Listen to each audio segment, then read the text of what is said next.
ring tawagan ni Melay at Rika, sina Jason. Last na lang. Over lang yung ka last.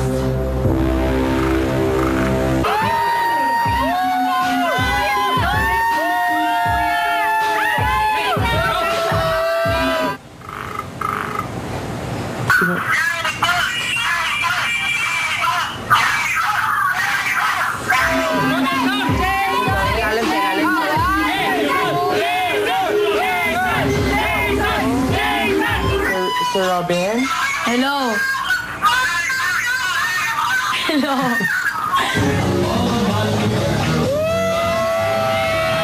Hello. Kinokodrog ko ang sarili ko, pare. Ha?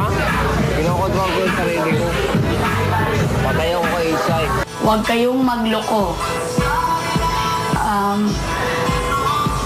Pakisabi kay Jason, uwi ako bukas Jensan. Nagpaalam lang ako. Thanks. Mag-enjoy sana kayo. At huwag kayong makonsensya.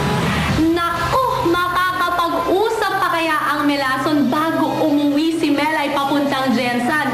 At simula na nga ba ito ng lover's quarrel para sa dalawa? Yan at marami pang iba ang dapat ninyong abangan next week. Ako si Bianca Gonzalez at magkita-kita tayo ng mas maaga ngayong Lunes, 9:30 ng umaga. Yan ay bago ng live telecast ng Academy Awards para sa third chapter ng kanilang love story sa outside world.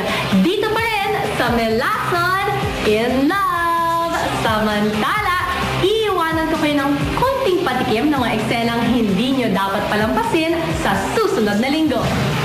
Sa pag-uwi ni Melissa sa kanyang bayan sa Jensan.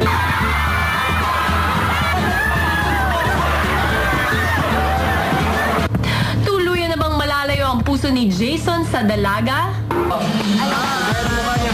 Sexy! Saba? Sexy!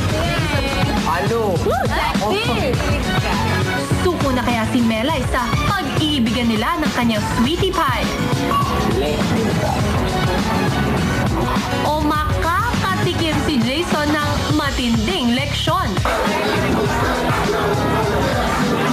Isang roller coaster ride of emotions ang dapat abangan simula ngayong Lunes ng umaga.